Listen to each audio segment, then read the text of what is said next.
Well, hello everybody. This is a new thing for me.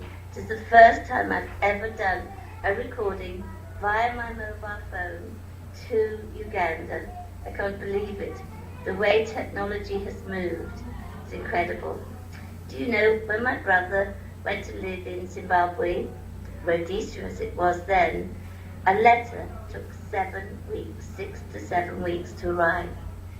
It was really slow. And now I can talk to you live. It is incredible.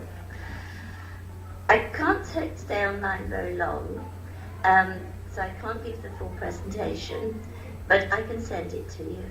If you email me, and Moses will give you the email address, then I will be able to send it to him or to you.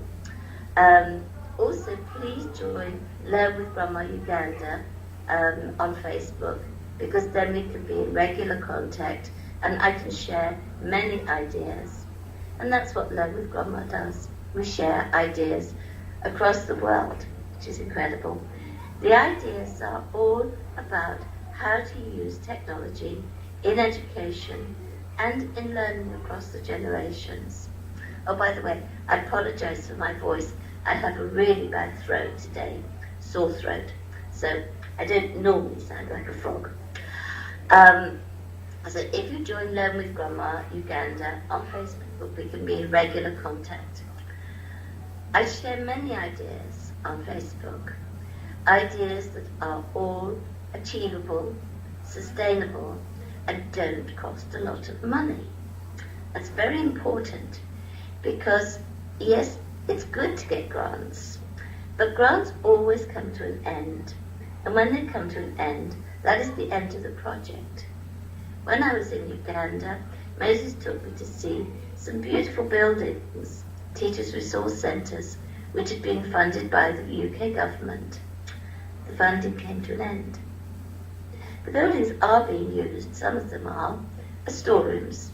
Some are being used as hostels. Some are being used in different educational purposes. But mostly they were not being used for the purpose for which they were built. But if you achieve something which is low cost, then you can save money and it will go on being useful. For example, in Sierra Leone, I saw that an orphanage needed to grow more vegetables to feed their families, so their children. So I suggested they started a garden. They are now eating the food that they grow, and they've actually planted a tree and called it Grandma's Tree, which is sweet.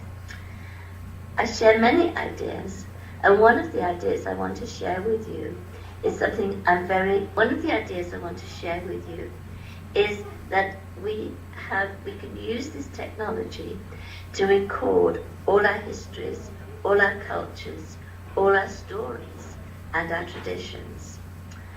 I'm working very hard on this here in Wales, working with the local school.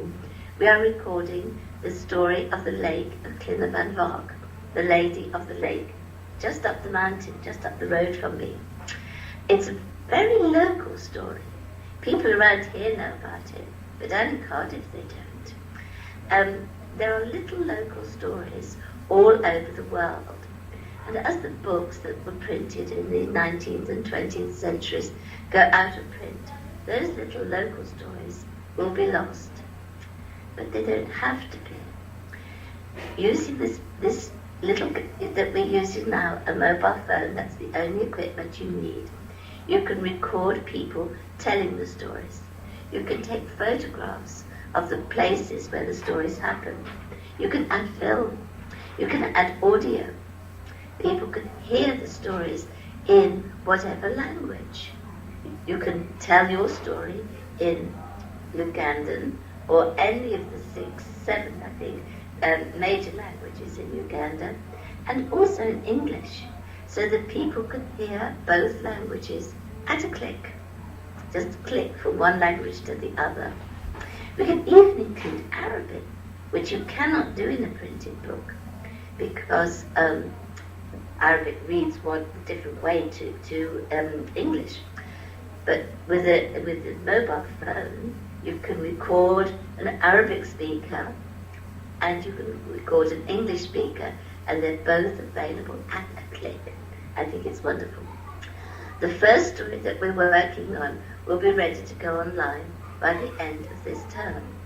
It will be launched at the National Library in Wales on the 7th of June, and then we will be sending it all over the world. You will be able to read our little local story here in the Brecon Beacons in the Welsh Mountains, and we will be able to hear and read your stories.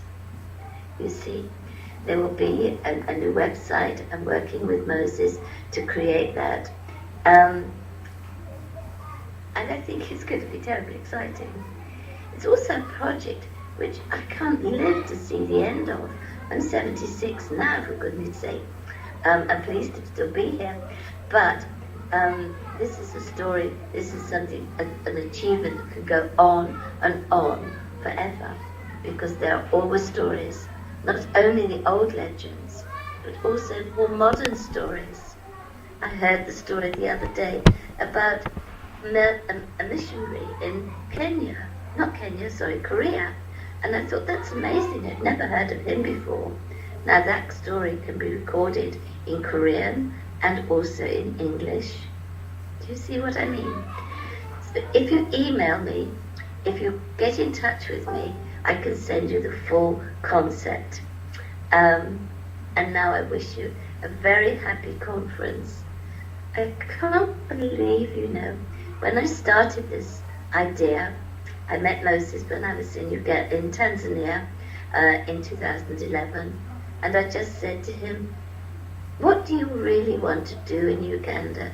And he said, I want to teach teachers all over Uganda how to use IT. And I said, I'll help you. I couldn't afford to pay him a salary and send him round all the schools, so I suggested that he invited teachers to his school, then in Jinja, which he did. Didn't think many people would come, but over 200 wanted to come. So he had to have 2 workshops. And then, after I'd recovered from a very serious illness in 2014, I came to Uganda to speak at the e-Learning Africa conference. And then I realized that most teachers could not afford to go to those big international conferences. I was staying in the beautiful school of Trinity College, Nabingo, and I realized how very privileged I was to the friendships that I made there. I suggested to the head teacher that we held a seminar after e-Learning Uganda in her school hall. That day, believe me, I was so scared. We'd only had 8 acceptances.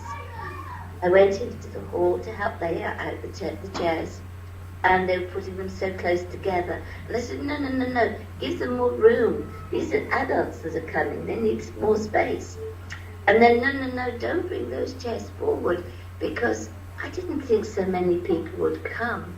We could bring the chairs forward if we need them. Almost 300 head teachers came from all over Uganda, the very farthest north. I didn't ask people where they were from, because I wouldn't have understood where it was anyway. I said, how long did it take you to get here? And one man said, I've been traveling for 24 hours. 24 hours. Now, via the technology, we can be everywhere. Isn't it amazing? Anyhow, after that meeting, those teachers decided that they wanted this to be an annual conference. And it has now become, this is now the 4th annual conference. For the first time, it's a 2-day conference, supported by the Ministry of Education. For the first time, we can reach out to more and more people using the technology, and we can show teachers all over Uganda the value of using IT. When I was in Trinity College, Nabingo, the geography teacher there, I saw her one day tracing maps from an old atlas printed in the 1950s. I showed her how to download maps from the internet so that those maps are modern, up-to-date maps. The literacy teacher started a lovely project on Facebook called Literacy Uganda. Again, you can find it on Facebook. A wonderful tool for all literacy teachers. All of this information I can give you via Facebook or via email. So have a lovely conference and let's stay friends via the internet. From Wales to Uganda, Jajja sends love. Bye-bye.